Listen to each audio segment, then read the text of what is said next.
Hello students, welcome back this channel Dinesh sir live study. और आपका फिर से एक बार स्वागत है इस नए बैच एकलव्य बैच में, जिसमें पढ़ाई होगी एमएसटी सीटी 2021 की। और स्पेशली मैं आपके लिए लेने वाला हूं मैथमेटिक्स सब्जेक्ट। जैसे कि आप जानते हैं, पिछले अनाउंसमेंट में मुकेश सर ने बताया था कि वो फिजिक्स सब्जेक्ट लेंगे और मैं मैथमेटिक्स लूंगा। तो मैथमेटिक्स एमएसटी सीटी एमएच यानी Maharashtra technical common entrance test. यहाँ पर जो कॉमन एंट्रेंस टेस्ट है ये इंजीनियरिंग, फार्मेसी और इसी के साथ साथ जो एग्रीकल्चर, फिशरीज, इन सभी के लिए होता है। तो इसके अंदर, और जैसे इंजीनियरिंग करना है तो आपको पीसीएम सब्जेक्ट लेना होता है, और फार्मेसी करना है तो पीसीएम या तो पीसीबी, दोनों में से कोई एक कॉम्बिनेशन ले सकते हो। मैथ्स ले भी सकते हो और मैथ्स नहीं लेते तो भी चलेगा। बहुत से बच्चों के मन में कन्फ्यूजन होता है कि अगर हमें फार्मेसी करना है तो बायोलॉजी ही लेना पड़ेगा। ऐसा कंपलसरी नहीं है। आप लोग अगर पीसीएम ग्रुप लेके तैयारी करते हो तो भी आप फार्मेसी में जा सकते हो, पॉसिबल है। ठीक है, तो यहाँ पर बता दूँ, अगर आप पीसीएम ग्रुप लेते हो तो जो फिजिक्स है वो 50 मार्क का होता है, फिजिक्स, केमिस्ट्री 50 मार्क का होता है, एंड जो मैथ्स है वो 100 मार्क का होता है, फिजिक्स, केमिस्ट्री एंड मैथ्स। यानी आपका जो मैक्सिमम फोकस है वो मैथ्स के ऊपर होने वाला है, बिकॉज मैथ्स 50% मार्क्स का क्राइटेरिया रखता है। टोटल जो एग्जाम होगी 200 मार्क की एग्जाम होगी आपकी। 200 मार्क्स में से जो 50% मार्क्स यानी 100 मार्क्स है वो मैथ्स सब्जेक्ट कैरी करेगा। इसलिए मैथ्स के अंदर ज़्यादा से ज़्यादा प्रिपरेशन करना बहुत ही इंपॉर्टेंट है आपके लिए। बट अगर मैथ्स के अंदर बहुत अच्छा स्कोर आप कर भी लेते हो तो फिजिक्स और केमिस्ट्री का जो कॉम्बिनेशन है 50-50 मार्क का, उसमें भी स्कोरिंग इंपॉर्टेंट है। बिकॉज तीनों में अगर अच्छा करोगे तो ही आपका जो टोटल मार्क्स है 200 में से मैक्सिमम आ पाएगा। सपोज आप लोग मैथ्स में 100 में से 90 स्कोर कर लेते हो, केमिस्ट्री में 40 एंड फिजिक्स में भी 50 में से 40, तो ओवरऑल प्लस करने के बाद आपको 170 मार्क्स मिल जाते हैं। लेकिन आप देखोगे 200 में से 170 जब मिल रहा है तो 30 मार्क्स कम हो गए। कैसे कम हो गए? अगर आप हर एक सब्जेक्ट में 10-10 मार्क्स कम हो रहे हैं, इसका मतलब ओवरऑल 30 मार्क्स कम हो गए। तो यहाँ पर जो 200 में से मार्क्स आता है मैक्सिमम, तो एक एक मार्क्स के ऊपर बहुत ही ज़्यादा बच्चे होते हैं। तो कंपटीशन में आप बहुत पीछे हो सकते हो अगर आपको आपका मनचाहा कॉलेज चाहिए तो। So at this what you can do, यहाँ पर जो 100 है कोशिश करो कि 100 में से मैक्सिमम 100 तक लाने का कोशिश करो। जिससे क्या होगा कि अगर 100 नहीं भी ला पाए, अगर बाई चांस कहीं मिस्टेक भी हो गई तो 99, 98, 97 तक भी आए तो भी चलेगा। ओके, बट पूरा एक्सपेक्ट करो, पूरा आना चाहिए। ऐसे ही केमिस्ट्री में भी 50 और फिजिक्स में भी 50। इस तरह से आपको ट्राई करना है कि आपको जो मैक्सिमम 200 मार्क्स है वो पूरा का पूरा आना चाहिए। हाँ, ये बात अलग है कि हम ह्यूमन बीइंग हैं, हमेशा कुछ ना कुछ गलती हो जाती है। नहीं 200 आया, कम आएगा तो भी 180, 185 के ऊपर ही आना चाहिए, ऐसा दिमाग में रखो। फिर भी बहुत से बच्चे हैं, सबका तो नहीं आ सकता। अगर आपको लगता है कि मेरा वो लेवल नहीं है कि मैं 180 या 190 लाऊं, तो अगर आप 170, 160, 150 प्लस भी लाते हो तो भी चलेगा। बट याद रखो कि आपको जिस कॉलेज में एडमिशन लेना है आगे चल के, जिस डिग्री के लिए, वहाँ का कट ऑफ क्या है, कितने मार्क्स के ऊपर हमको एडमिशन मिलेगा, वो पहले से ही एनालिसिस करके रखो और उसके हिसाब से ही आगे स्ट्रेटेजी आप लोग बनाएंगे। तो ये तो रही बेसिक बातें एमएसटी सीटी 2021 के लिए। आज का जो ये लेक्चर है, इस लेक्चर में शुरू से शुरुआत कर रहे हैं एमएसटी सीटी के अंदर। स्पेशली मैं मैथमेटिक्स की बातें करूंगा आपसे। मैथ्स जो ये सब्जेक्ट है, यहाँ पर जो आपको 100 मार्क्स ग्रैब करने हैं, जिसके लिए जो सिलेबस है, क्या है, कितना है, पहले वो सब बताऊंगा। 11th 12th का जो स्टेट बोर्ड का सिलेबस है, कौन से रिलेटेड सिलेबस है, सारी चीज़ें बताने के बाद स्टेप बाय स्टेप एक एक चैप्टर हम उठाएंगे। पहले 11th के चैप्टर्स, फिर 12th के चैप्टर्स, और एक कंप्लीट कोर्स की तरह इसको लेकर चलेंगे ताकि आपकी तैयारी बहुत अच्छे से हो। मैथमेटिक्स की स्पेशली हम लोग बात कर रहे हैं बच्चों, तो अभी जो नया सिलेबस आया हुआ है और मार्किंग स्कीम आई हुई है, उसके अकॉर्डिंग थोड़ा सा आपको मैथमेटिक्स के बारे में बता देता हूँ। जैसे कि आप जानते हो कि जो महाराष्ट्र का सीईटी है, ओके, कॉमन एंट्रेंस टेस्ट, ये जो सीईटी एग्जाम है, इसके लिए सीधा सीधा कहा गया है कि महाराष्ट्र की जो स्टेट लेवल की जो बुक्स है, स्टेट लेवल की बुक्स है, पहले आपको बता दूं कि कुछ साल पहले तक जो 11th और 12th की कोई फिक्स्ड बुक नहीं थी, अलग अलग पब्लिकेशन की बुक्स आती थी, लेकिन जैसे 10th तक जो बाल भारती और कुमार भारती की बुक्स होती है, जिस तरह से आपने देखा है, ओके, उसी तरह से 11th और 12th के लिए भी जो ई बाल भारती की वेबसाइट से आपने देखा है कि जो गवर्नमेंट का पाठ्य पुस्तक निर्मित मंडल है, उन्होंने एक प्रिस्क्राइब टेक्स्ट बुक का फॉर्मेट दिया हुआ है और उसी टेक्स्ट बुक को ही हमें स्टिक रहना है। पहले ऐसा नहीं था, तो ये बहुत अच्छी बात हो गई कि हमें क्या आएगा कितना आएगा वो पता है, 11th और 12th की बुक्स फिक्स्ड है। तो जो महाराष्ट्र ने प्रिस्क्राइब टेक्स्ट बुक दिया हुआ है, आपके पास जो बुक है उसी के अंदर से पूरा सिलेबस आएगा, ऐसा साफ साफ कह दिया है। जो सीईटी सेल है, सीईटी सेल यानी महाराष्ट्र का CET cell, okay, CET cell एक सेल है जो पूरा एग्जाम कंडक्ट करता है सीईटी का, पूरे सिर्फ इंजीनियरिंग फार्मेसी ही नहीं तो एमबीए, एमसीए, बीएड वगैरह, एलएलबी, जितने भी प्रोफेशनल कोर्सेज और डिग्री होती है सभी के लिए एग्जाम कंडक्ट करता है। और इनकी जो वेबसाइट है mahaCET.org, ओके, ये वेबसाइट है, इस वेबसाइट पर सभी डिटेल आपको हमेशा मिलेगी। तो इनका जो नया जो रूल्स आया है, आप बोल सकते हैं सिलेबस को लेकर, तो सबसे पहली बात है कि आपको महाराष्ट्र स्टेट ने जो प्रिस्क्राइब टेक्स्ट बुक दी है 11th standard and 12th standard की, इसको ही ध्यान में रखकर पढ़ाई करनी है। बहुत से बच्चे कंफ्यूज रहते हैं कि सर एनसीईआरटी पढ़ना पड़ेगा क्या, या सीबीएसई लेवल की बुक पढ़नी पड़ेगी क्या करना है। बहुत से बच्चे ऐसे भी हैं जो जेई एग्ज़ाम को प्रीफर कर रहे हैं, जेई मेंस फिर एडवांस, और फिर उन्हें सीईटी भी देना है, एमएचटी सीईटी भी देना है। तो अब ऐसे बच्चे जो है वो हमेशा कंफ्यूज रहते हैं कि क्या सर एमएचटी सीईटी और जेई मेंस की पढ़ाई अलग होगी क्या, कैसे होगी, मैं जेई के लिए किस तरह से तैयारी करूं या एमएचटी सीईटी करना है। तो सबसे पहले आप ये डिसाइड कर लो, मेरा सजेशन ले लो, सबसे पहले आप ये डिसाइड कर लो कि आपको करना क्या है आगे चल के। बहुत से बच्चों को डिफरेंस ही पता नहीं है कि एमएचटी सीईटी और जेई मेंस क्या डिफरेंस है। हाँ, लोगों ने कह दिया, फ्रेंड्स ने बोला जेई की एग्जाम दो, ये एग्जाम दो, एमएचटी सीईटी दो, इसलिए हम कर रहे हैं। ऐसा मत करो, आप दोनों का एनालिसिस करो, जेई मेंस से कहाँ एडमिशन होगा, एमएचटी सीईटी से कहाँ एडमिशन होगा। तो थोड़ा मैं आपको बताता हूँ यहाँ पर, वैसे भी आपको पता ही होगा, आपने इतना इंक्वायरी तो किया ही होगा।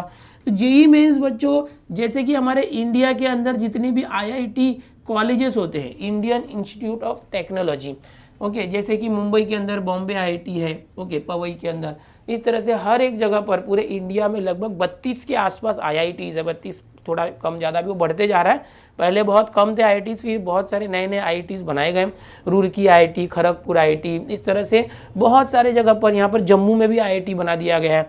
तो उनकी भी रैंकिंग है अपने आप में, कोई आईआईटी टॉप पे है, नंबर 1 पे है, फिर जो बच्चे जो प्रीफरेंस देते हैं कि ये आईआईटी मिला तो अच्छा, और कुछ आईआईटीज़ को डिमांड कम है बट नाम आईआईटी का है, तो अगर कहीं नहीं मिला तो वहाँ चले जाते हैं।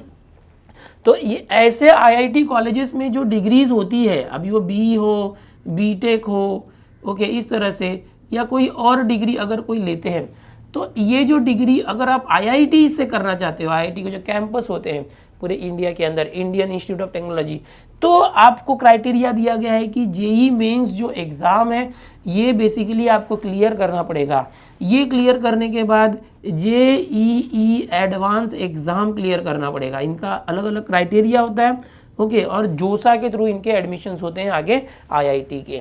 तो अगर आपके दिमाग में है कि मुझे आईआईटी में जाना है पढ़ाई करने के लिए, ये जो डिग्रीज़ है बीई बीटेक, ये आईआईटी के थ्रू होती है, और यही डिग्री जो है महाराष्ट्र के अंदर बहुत सारे जो कॉलेजेस है, महाराष्ट्र के अंदर बहुत सारे जो कॉलेजेस है, एफिलेटेड कॉलेजेस है, उन कॉलेजेस के अंदर भी BE BTech, okay, B pharma, इस तरह से सारे जो डिग्रीज होती है जिनके एडमिशन होते हैं, अलग अलग यूनिवर्सिटीज़ उनके लिए जो डिग्री देती है। तो अगर आप आईआईटी में जाना चाहते हो, आईआईटी में पढ़ाई करना चाहते हो और ये डिग्री करना चाहते हो, तो आपको जेईई मेन कंपलसरी है। जेईई मेन क्लियर करने के बाद जेईई एडवांस एग्ज़ाम देना होता है, फिर इनका जो एडमिशन प्रोसेस होगा उसके हिसाब से आईआईटी के एडमिशन के लिए आपको ट्राई करना पड़ता है। लेकिन ये क्लियर करने के बाद ये भी क्लियर करना पड़ेगा, और ये क्लियर करने के बाद फिर प्रोसेस में जाएंगे, फिर आपको जो अलॉटमेंट या ऑप्शन फॉर्म जैसे होता है, कैप राउंड वगैरह, उस तरह से राउंड्स होते हैं और आपको वहाँ एडमिशन मिलता है। लेकिन अगर आप महाराष्ट्र के अंदर किसी एक कॉलेज में एडमिशन लेना चाहते हो, महाराष्ट्र के अंदर आप डिग्री करना चाहते हो, ओके, तो एट दैट टाइम MSTCT जो है इनफ है, इसी के बेसिस पर जो है एडमिशन होता है महाराष्ट्र के कॉलेजेस में। समझ में आ रहा है? जो MSTCT है इतना ही नहीं, जैसे COEP जो टॉप कॉलेज है पुणे का, या मुंबई के अंदर VJTI हो गए, या सरदार पटेल कॉलेज हो गया मुंबई के अंदर, तो जितने भी कॉलेजेस है मैक्सिमम हर एक के अंदर जो है MSTCT के थ्रू ही जो है एडमिशन्स होते हैं, इसको प्रीफरेंस दिया जाता है। अगर आपने JEE मेंस एग्ज़ाम दी है और आप चाहते हैं कि महाराष्ट्र के जो कॉलेजेस है अलग अलग, इतने ही नहीं, ये तो कुछ नाम ले रहा हूँ, बहुत सारे कॉलेजेस हैं, उन कॉलेजेस में एडमिशन लेना, तो MSTCT के साथ साथ JEE मेंस के भी स्कोर को कंसिडर किया जाता है एडमिशन देने के लिए। तो इसीलिए बहुत से बच्चे JEE मेन भी देना चाहते हैं, CT भी देना चाहते हैं। तो आप देख लो आपको एडमिशन कहाँ चाहिए, उस हिसाब से तैयारी करो। अगर आप महाराष्ट्र के किसी कॉलेज में एडमिशन लेना चाहते हो, बड़े से बड़े कॉलेज में या नॉर्मल किसी कॉलेज में, तो MSTCT इनफ होता है आपके लिए, ओके। और ये जो MSTCT है इसके लिए जो सिलेबस बोला गया है वो सिर्फ 11th और 12th का सिलेबस है। JEE मेन जो होता है इसके लिए जो NCERT बेस्ड सिलेबस होता है, CBSE वाले जो होते हैं उनका जो सिलेबस होता है उसके अकॉर्डिंग JEE मेन का सिलेबस बनाया गया। अब आपको बता दूं महाराष्ट्र के अंदर जो 12th का नया सिलेबस आया इस साल, 11th का लास्ट ईयर नया सिलेबस आया था, तो ये जो नया सिलेबस आया क्यों आया, क्यों बुक्स को चेंज किया गया?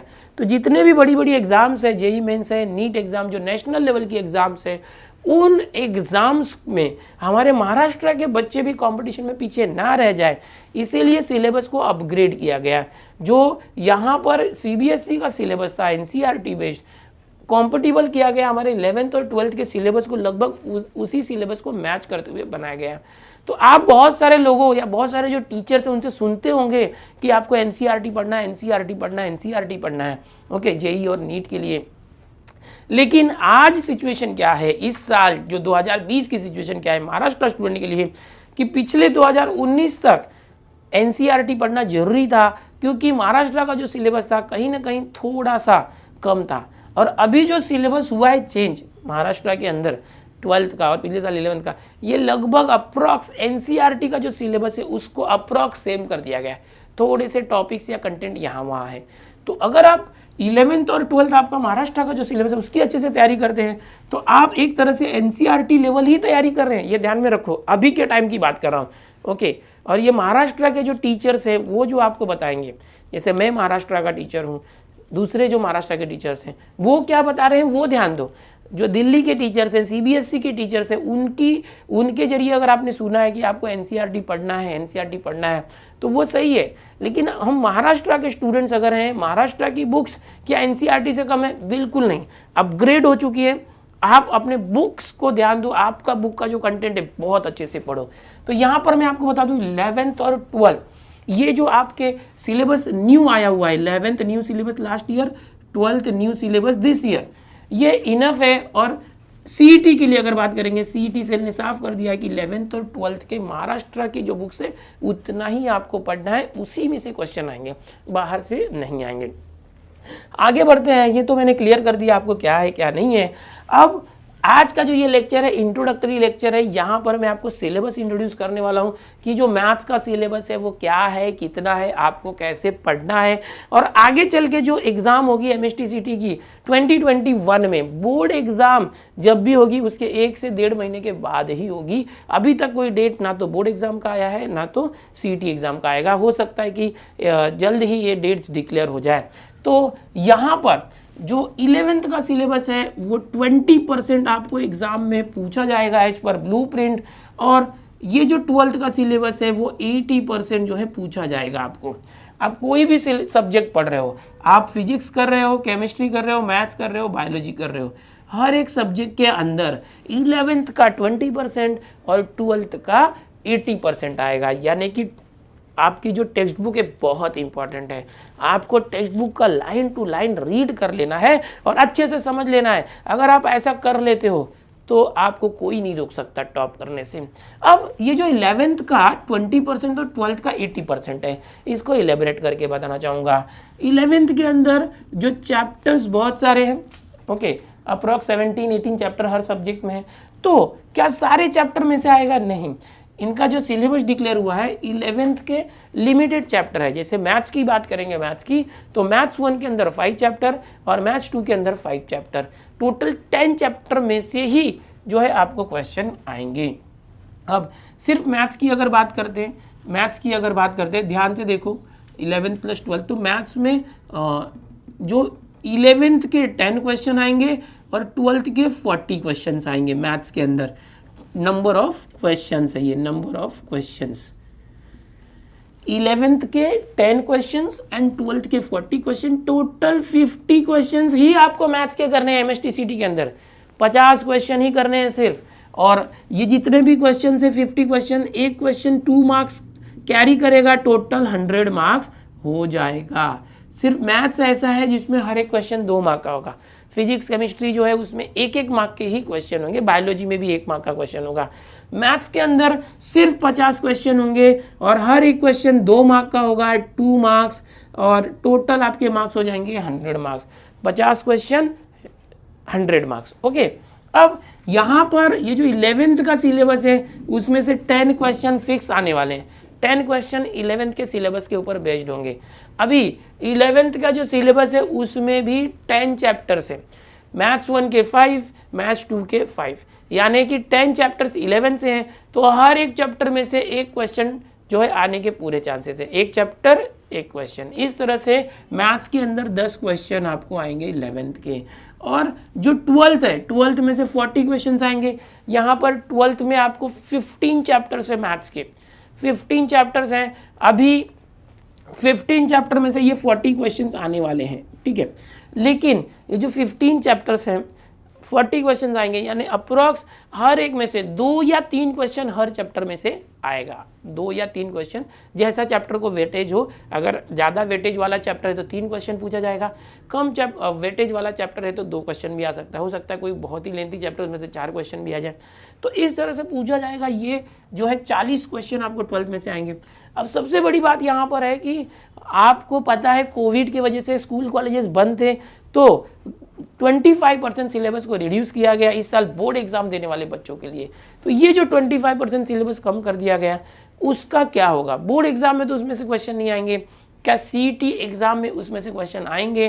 तो यहाँ पर आपको साफ कर दूं कि जो मार्किंग स्कीम आई है, सिलेबस अनाउंस हुआ है अभी, उसके अकॉर्डिंग जो 25% डिलेटेड सिलेबस है उसमें से आपको जो ये CET की एग्जाम होने वाली है इसमें कोई क्वेश्चन नहीं पूछा जाएगा। तो ये बहुत खुशी की बात है, क्योंकि बच्चे कन्फ्यूज थे कि हम 12th के बोर्ड एग्जाम की तैयारी अगर करते हैं, 12th बोर्ड एग्जाम की, तो हम रिड्यूस सिलेबस की ही तैयारी करते हैं, यानी जो डिलीटेड पार्ट है उसको नहीं पढ़ते हैं, तो हम बोर्ड एग्जाम दे रहे हैं। तो फिर CET पढ़ते समय क्या उसको भी पढ़ना पड़ेगा? वो तो बहुत बड़ी मेहनत हो जाएगी, फिर अलग से उतना वापस से सीखना पड़ेगा। तो क्या अभी से उसको सीखें? तो यहाँ पर साफ कर दिया गया है कि जो 75% सिलेबस आपके सामने रखा गया है, 25% डिलीट करके, तो डिलीटेड पोर्शन को नहीं भी पढ़ते हो तो चलेगा, 75% पढ़ो और बाद में MSTCT के लिए उसी 75% में से करना। अब जैसे कि आप जानते हो कि जो 12th हमारा है, यहाँ पर 12th में टोटल 15 चैप्टर्स हैं, 15 चैप्टर्स। ओके, अब ये जो 15 चैप्टर्स हैं, ये पूरे जो 15 चैप्टर्स है इसमें से 40 क्वेश्चन आएंगे। कितने क्वेश्चन आएंगे? 40 क्वेश्चन, यानी कि बहुत ज़्यादा भर भर के क्वेश्चंस नहीं आने वाले। 40 क्वेश्चन आएंगे 15 चैप्टर में से, यानी कि जैसे मैंने बताया कि हर एक चैप्टर में से 2 या 3, या हो सकता है कोई बड़ा चैप्टर तो 4 क्वेश्चन आ जाए। तो चैप्टर इतने बड़े बड़े हैं, उसका पूरा कंसेप्ट आपको आना चाहिए। आपको पता नहीं चलेगा कि कौन से 2 क्वेश्चन आ रहे हैं या कौन से 3 क्वेश्चन आ रहे हैं। ओके, अगर आपने कोई टॉपिक स्किप किया है जो ऑलरेडी 75% में है और उसमें से ही आ गया, तो फिर वो पूरा चैप्टर अगर आपने आधा अधूरा पढ़ा है तो मतलब नहीं है। यानी कि जो भी चैप्टर है, जितना कंटेंट दिया गया है वो पूरा पढ़ना जरूरी है, कि उसमें से कोई भी क्वेश्चन, कहीं से भी 2 या 3 क्वेश्चन आने वाला है वो आपको आना चाहिए। तो ये पूरा समरी था जो मैंने आपको बताया MSTCT 2021 के लिए। MSTCT 2021 के लिए मैथ्स के लिए स्पेशली बता रहा हूँ, इस तरह से पढ़ाई होने वाली है। टोटल जो है 50 क्वेश्चन आपको करने होंगे जब भी CET की एग्जाम होगी। ओके, 90 मिनट्स आपको दिया जाएगा, जब भी एग्जाम होगी 90 मिनट्स मिलेगा। 90 मिनट्स में ये 50 क्वेश्चन सॉल्व करने, यानी अप्रॉक्स 2 मिनट से भी कम एक क्वेश्चन को देना होगा, याद रखो। और 11 से 10 क्वेश्चन, 12 से 40 क्वेश्चन, टोटल 50 क्वेश्चन आएंगे, फटाफट करना होगा। 2 मिनट से भी कम टाइम लगाना होगा। अगर हर क्वेश्चन को 2 मिनट लगाओगे तो 100 मिनट हो जाएगा, 90 मिनट का ही पेपर है। तो इसका भी मैं आपको टाइम मैनेजमेंट वगैरह आगे चल के दूंगा। तो ये पूरा बेसिक्स था पहले कि कितने चैप्टर है क्या है। अभी यहाँ पर 11th के अंदर जो मैंने बताया कि टोटल 10 चैप्टर्स हैं जो हमको पढ़ने हैं, 5 चैप्टर मैथ्स 1 के, 5 चैप्टर मैथ्स 2 के। तो वो कौन से, चलो उसको मैं आपको डिटेल में बताता हूँ। 11th की सिलेबस की बात करते हैं, जो मैथ्स के लिए MSTCT 2021 के लिए स्टैंडर्ड 11th, जो 11th स्टैंडर्ड का जो सिलेबस है, क्या पूरा सिलेबस हमें पढ़ना है। 12th स्टैंडर्ड का जैसे कि आप जानते हो कि 15 चैप्टर्स हैं, और वो 15 चैप्टर में से जो डिलीटेड सिलेबस को छोड़ के इस साल 2021 की सीटी के लिए आपको पढ़ना है। लेकिन 11th स्टैंडर्ड में क्या, तो यहाँ पर आपको बताना चाहूँगा मैथ्स 1 और मैथ्स 2, अगर आप 11th की बुक्स देखते हो तो फिलहाल अगर आप 12th में होंगे तो 11th की बुक देखने क्यों जाओगे, यहीं देख लो, मैं आपको बता देता हूँ। और जो बच्चे अभी 11th साइंस से ही सीईटी की तैयारी कर रहे हैं उनके लिए तो बहुत अच्छी बात है, ये जो है उनके लिए बहुत फ़ायदा होने वाला है। यहाँ पर जो अभी जो बच्चे 12th में हैं उनके लिए जो रिड्यूस सिलेबस 11th का है वो भी करना होगा, क्योंकि 11th में आपने सब कुछ पढ़ा था। अभी आप अगर 12th में हो 2020 के अंदर, तो आपको सिर्फ 12th का डिलीटेड सिलेबस जो है वो डिलीट किया गया है सीटी के लिए भी, लेकिन 11th का पढ़ना पड़ेगा। 11th के लेकिन कुछ चैप्टर्स प्रिस्क्राइब किए गए हैं, उन्हीं चैप्टर्स को आपको सीखना है। कौन कौन से चैप्टर हैं वो बताना चाहूँगा। सबसे पहले ये पहला chapter angle and it's measurement, देखने की जरूरत नहीं है। ट्रिगोनोमेट्री 1 भी नहीं है, ट्रिगोनोमेट्री 2 ये जो चैप्टर है इसके अंदर से क्वेश्चन आएगा। अब आप बोलोगे इसका मतलब सर ये ट्रिगो 1, ये बेसिक वगैरह तो आपको मालूम होना चाहिए ना, जैसे एंगल एंड इट्स मेजरमेंट एक बार गो थ्रू कर लेने का उसके बेसिक पार्ट पे, ओके, ताकि सब आना चाहिए। मेन क्वेश्चन जो है यहाँ से एक आएगा, फिर डिटर्मिनेंट एंड मेट्राइसिस से नहीं आएगा। जो 5th चैप्टर है स्ट्रेट लाइन, यहाँ से एक क्वेश्चन आएगा, सर्कल से एक क्वेश्चन आएगा, कोनिक सेक्शन से क्वेश्चन नहीं आएगा। ओके, कौन, एक अच्छी बात है कि इसको सीटी में नहीं रखा गया, पैराबोला, हाइपरबोला, एलिप्स को। एंड मेजर्स ऑफ डिस्पर्जन जो है इसमें से एक क्वेश्चन आएगा, एंड प्रोबेबिलिटी में से एक क्वेश्चन आएगा। तो यहाँ कितने चैप्टर हो गए देखो, 1 2 3 4 5। मैथ्स 1 में से यहाँ 5 चैप्टर हो गए। तीसरा ट्रिगोनोमेट्री 2, 5वां स्ट्रेट लाइन, 6ठा सर्कल, 8वां मेजर्स ऑफ डिस्पर्जन, और 9वां जो है यहाँ पर प्रोबेबिलिटी। ठीक है, अब यहाँ पर मैथ्स 2 की बात करते हैं। मैथ्स 2 के अंदर भी बहुत सारे चैप्टर हैं, जिसमें से पहला चैप्टर कॉम्प्लेक्स नंबर बहुत मज़ेदार है, इंटरेस्टिंग है, और इसमें से क्वेश्चन आएगा। परम्यूटेशन एंड कॉम्बिनेशन ये जो है इसमें से आएगा। सीक्वेंस एंड सीरीज में से सीईटी में क्वेश्चन नहीं आएंगे। उसके बाद फंक्शन जो चैप्टर है काफ़ी इंपॉर्टेंट है, और लिमिट्स और कंटिन्यूटी, ये जो है कितने चैप्टर हो गए, 1 2 3 4 5, इसमें से आपको जो है क्वेश्चन पूछे जाएंगे। तो यहाँ पर आप स्क्रीनशॉट ले सकते हो जो मैंने बोर्ड पर दिया है, मैथ्स 1 और मैथ्स 2 का जो सिलेबस है, टोटल सिलेबस पहले मैंने याद दिया। मैथ्स 1 में 9 चैप्टर है, मैथ्स 2 में भी यहाँ पर 9 चैप्टर हैं। तो इन 9 चैप्टर में से टोटल 5 यानी टोटल 10 चैप्टर्स आपको MSTCT में पूछे जाएंगे। अभी स्क्रीनशॉट आपने ले लिया है, ओके।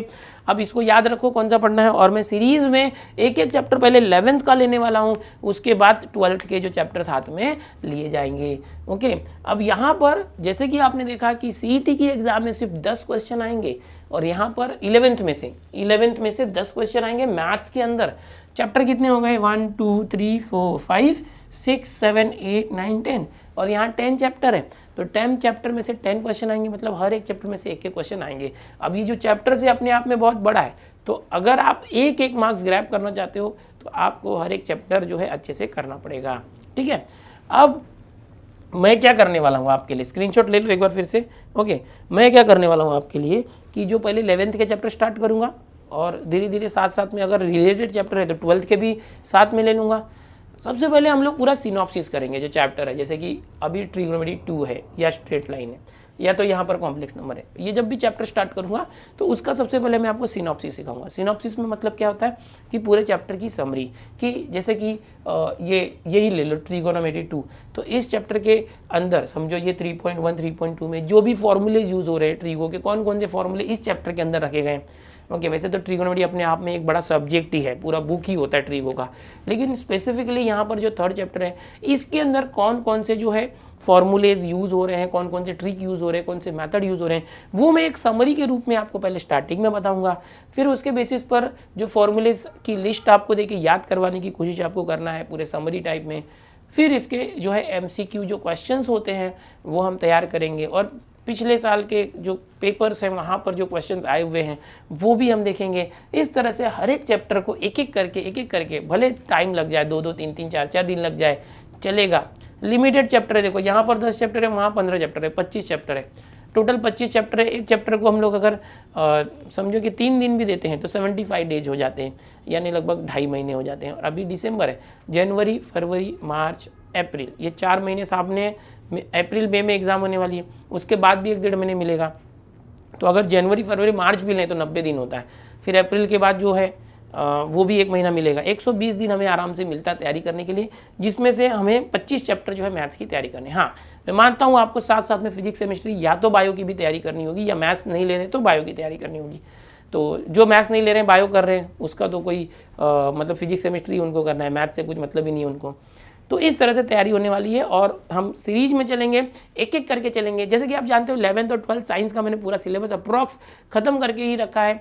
खाली मैंने 11th में प्रोबेबिलिटी जो है वो ओल्ड सिलेबस दिया था, न्यू सिलेबस लास्ट ईयर रह गया था, तो अभी मैं वो देने ही वाला हूँ, तो वो भी कवर हो जाएगा। आप चाहिए तो मेरे जितने भी दिनेश सर लाइव स्टडी पर प्लेलिस्ट है वो सारा आप देख के रिपीट भी कर सकते हैं एकदम डिटेल में। जैसे कॉम्प्लेक्स नंबर आपको रिवाइज करना है तो मैंने डिटेल में बहुत ज़्यादा वीडियोस में वो किया है, पूरा सिलेबस कवर किया है, लेकिन उतना करने की जरूरत नहीं है। आप स्टार्टिंग के 1-2 जो लेक्चर है वो देखोगे तो बेसिक क्लियर होगा। फिर भी मैं आपको वो नहीं भी देखोगे तो चलेगा, मैं सब कुछ बताने ही वाला हूँ समरी के रूप में, ठीक है। तो अभी आज का जो ये लेक्चर था, यहाँ पर मुझे सिर्फ समरी बताना था कि MSTCT है क्या, और MSTCT के अंदर जो मैथ्स का सिलेबस है वो कितना है, और आज आपने वो देख लिया है। अभी यहाँ पर 11th का तो मैंने बता दिया, 12th का जो पूरी बुक्स है, ओके, 12th की बुक्स में मैथ्स 1 और मैथ्स 2 की बुक्स में जो चैप्टर्स है उसमें कोई चैप्टर डिलीट नहीं हुआ है। जैसे कि आप जानते हो कि मैक्सिमम जो चैप्टर्स है उसके कुछ कंटेंट डिलीट हुए हैं, ओके। तो वो जो टॉपिक्स डिलीट हुए हैं उसके ऊपर हमें जब भी वो चैप्टर पूरा तैयार करेंगे, जैसे कि समझो कि लॉजिक चैप्टर तैयार कर रहे हैं हम लोग, तो लॉजिक चैप्टर में से सर्किट वाला पार्ट समझो डिलीट हो गया है, तो सर्किट के बेसिस पर क्वेश्चन हम नहीं करेंगे, बट मैं कोशिश करूंगा उसको भी कराने के लिए। जो ईजी कंसेप्ट है वो करा ही दूंगा, भले बहुत सारे कंसेप्ट ऐसे जो काफ़ी ईजी और डिलीट हो गए, ठीक है। तो अभी नेक्स्ट लेक्चर में हम लोग करते हैं। यहाँ पर आज के लेक्चर के लिए इतना ही। हमारा फर्स्ट लेक्चर था एकलव्य बैच का, जिसके अंदर शुरू से शुरुआत कर रहे हैं हम लोग बेसिक से, तो मैथ्स का हमने समरी लिया है। अब नेक्स्ट लेक्चर में मैं यहाँ पर मैथ्स 1 जो 11th का है, ट्रिगोनोमेट्री 2, यहाँ से शुरू करूँगा, ओके। आप अच्छे से मेरे साथ बने रहना, फिर धीरे धीरे करके इससे रिलेटेड जो भी चैप्टर्स हैं ये धीरे धीरे हम खत्म करेंगे। साथ साथ में पैरेलल में 12th के भी चैप्टर्स में ले लूँगा, क्योंकि देखो यहाँ पर अगर आप लिमिट्स कंटिन्यूटी पढ़ते हैं तो डिफरेंशिएशन जो 12th का वो भी पढ़ना ही पड़ेगा, ओके। तो आज के लेक्चर में बस इतना ही। उम्मीद करूंगा आपको सब कुछ पसंद आया होगा। धीरे धीरे हम लोग चैप्टर वाइज जा ही रहे हैं। चैनल पर पहली बार आए हो तो चैनल को सब्सक्राइब जरूर कर लो। एकलव्य बैच का जो हमारा टेलीग्राम ग्रुप है, जहां पर रेगुलर जो लेक्चर्स पोस्ट होंगे, अपलोड होंगे या लाइव लेक्चर्स होंगे, उसकी डिटेल आएगी। डिस्क्रिप्शन में लिंक है एकलव्य बैच की टेलीग्राम ग्रुप की, वहाँ जरूर ज्वाइन करो, ओके। अपने दोस्तों तक इन वीडियोज़ को जरूर पहुँचाओ कि हाँ, ये जो चीज़ें हैं आपको एकदम फ्री में मिल रही हैं। पूरी जो बैच हमने बनाई है, और इस बैच के लिए हम लोग अलग से बहुत सारी प्लानिंग कर रहे हैं। आपको बहुत सारे मटेरियल्स देंगे, स्टडी मटेरियल्स देंगे, टेस्ट सीरीज देंगे, और वो भी एब्सोल्युटली फ्री, ठीक है। मिलते हैं नेक्स्ट लेक्चर में, बाय एवरीवन।